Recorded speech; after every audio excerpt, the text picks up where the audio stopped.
The question is not if, but when.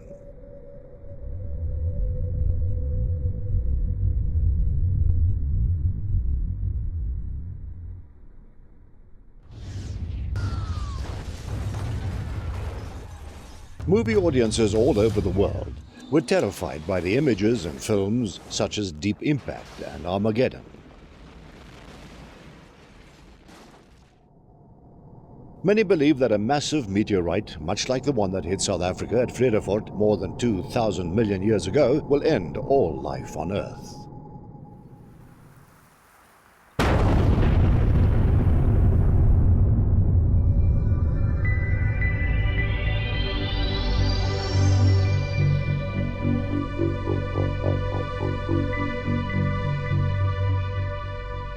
Vredefort is a town not far from Johannesburg in South Africa.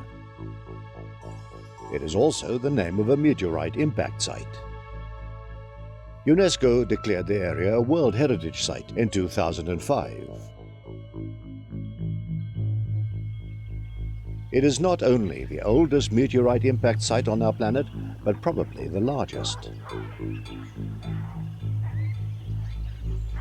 Geologists have narrowed the date of impact down to 2023 million years ago.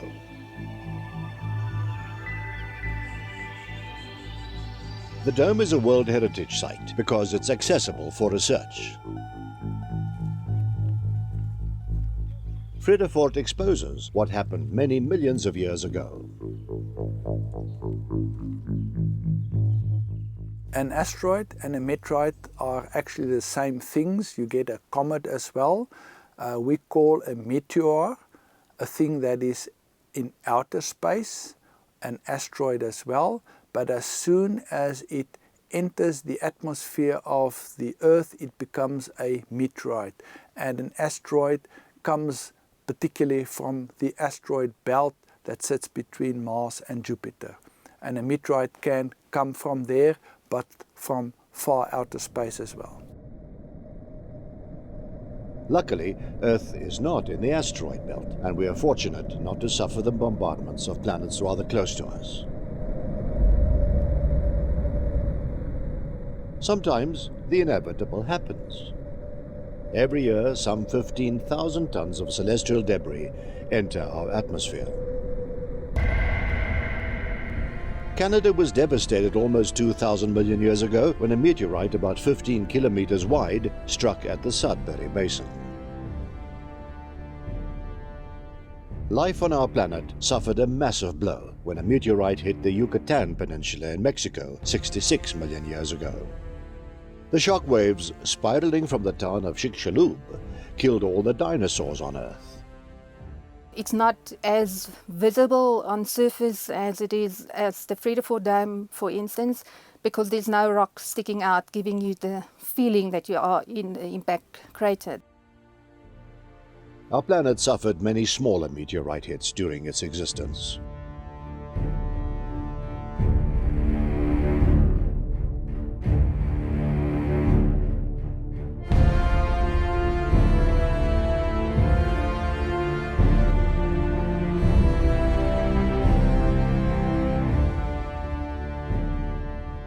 Chelyabinsk Oblast, Russia. An object entered Earth's atmosphere at more than 60,000 kilometers per hour. It exploded 25 kilometers above the surface, and the shock waves carried a shower of meteorite fragments.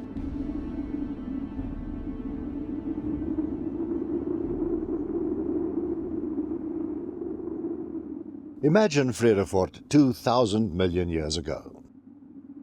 Scientists say it was probably a shallow, lifeless lake covering stacked layers of rock, just like a sandwich. On top was the Transvaal supergroup, a compilation of sedimentary rock types such as dolomite. Volcanic Ventersdorp lavas formed the second layer. The Witwatersrand supergroup, with conglomerates containing gold, made up the third layer.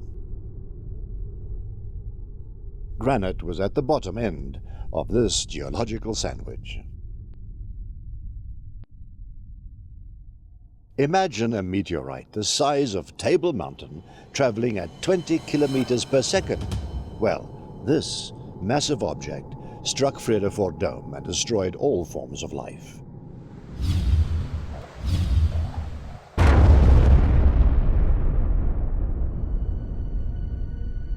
The impact, or first phase, created a massive dent in the Earth.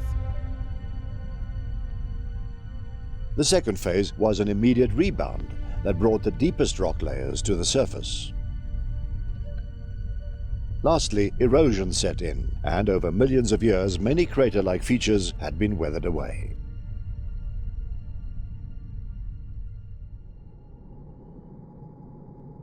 Directly after impact, you had a crater with a diameter of more or less 100 kilometers and walls standing up more or less 15 kilometers high.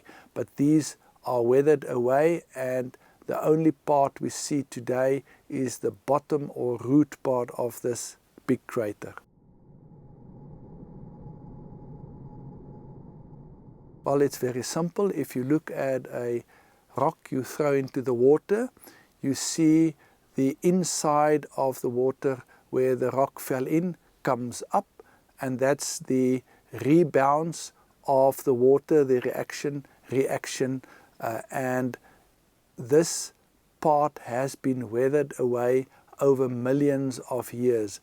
That's why the inside of the crater where this upheaval occurred has been eroded to a flat surface. Due to the fact that Vredefort happened so many millions of years ago, one cannot see any residue of the meteorite. So we can at this stage not say what composition the meteorite was. It could have been even a comet which consists of ice and small rock fragments. Meteorite impact structures are complex, and they're made up of concentric rings. The same rippling effect is seen when one drops an object into water. The inner crater caused by the impact was roughly 100 kilometers in diameter. The rippling effect extended to almost 300 kilometers in diameter. The ridges near Vredefort and Parys form the core and inner circle of the dome. A second circle is seen in the hills in the vicinity of Fochville. This ring reaches past the Gatsrand near Carltonville in the north to Kroonstad in the south, where it lies buried underneath much younger Karoo Age sedimentary rocks. Remnants of the third ring may be observed in a line from Ventersdorp to Krugersdorp. Due to erosion, the rest of this ring is not clearly visible today. Was Vredefort Dome really created by a meteorite, or could it have been the result of a volcanic eruption? Initially, in the early 80s, there was lots of speculation once they realized that maybe this was not a site where a volcanic eruption occurred. There was lots of speculation between scientists, and they started looking for evidence. The fact that gold and granite are mined in the Witwatersrand today may equally be explained by the eruption of a volcano or a meteorite impact from above. In both scenarios, conglomerate could have been pushed to the surface. Miners found gold in the Vredefort Dome mountains more than 150 years ago.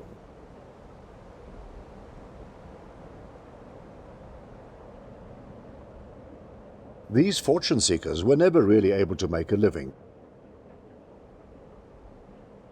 This is a typical conglomerate you find in the Vredefort Dome area. It contains these nice round pebbles. They were deposited on a very old beach and cemented together by very fine pieces of sand and clay, and in them there is also a little bit of gold.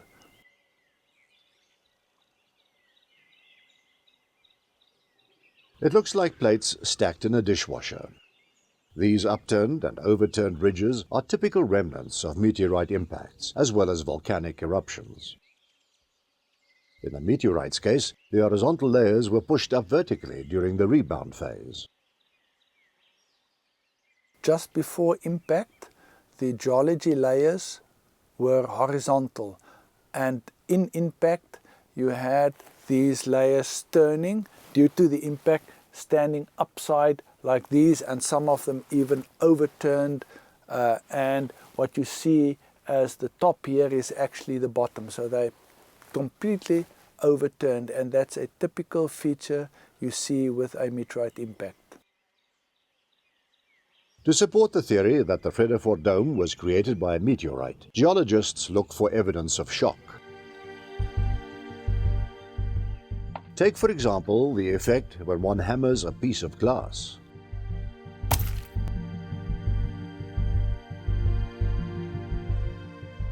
Typical shock patterns can clearly be seen in the glass splinters. The same patterns occur in the rocks of Vredefort Dome.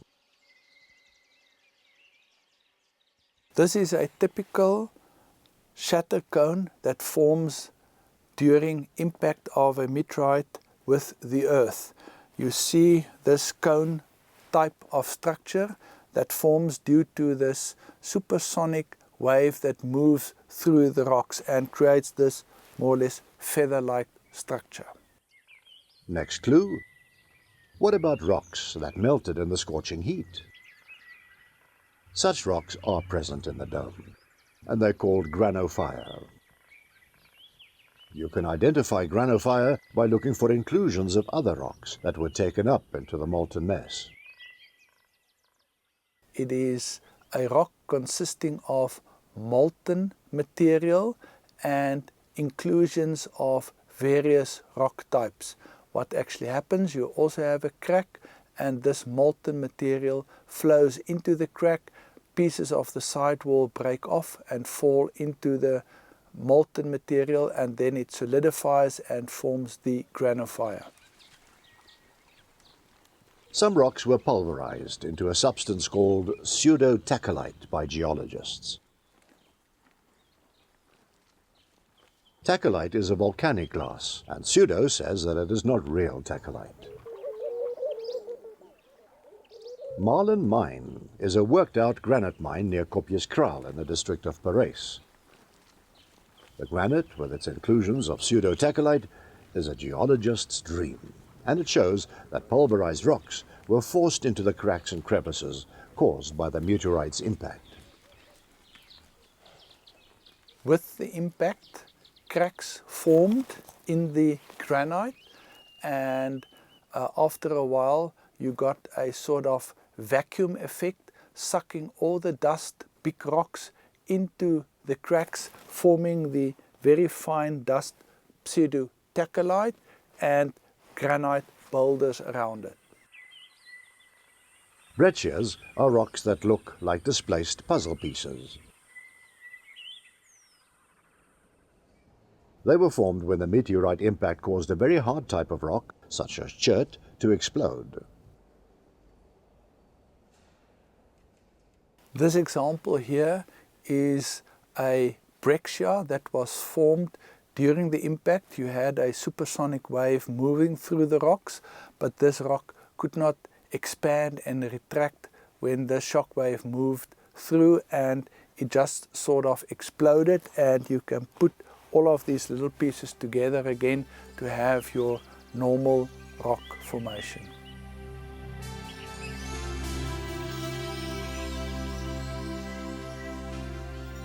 It was a bang of a kind when an object the size of Table Mountain crashed into Vredefort more than 2,000 million years ago. Today, the dome is regarded as one of the world's geological wonders. The Vredefort Dome is not only the largest and among the oldest of meteorite impact sites, but it is accessible for scientists to unravel Earth's mysteries.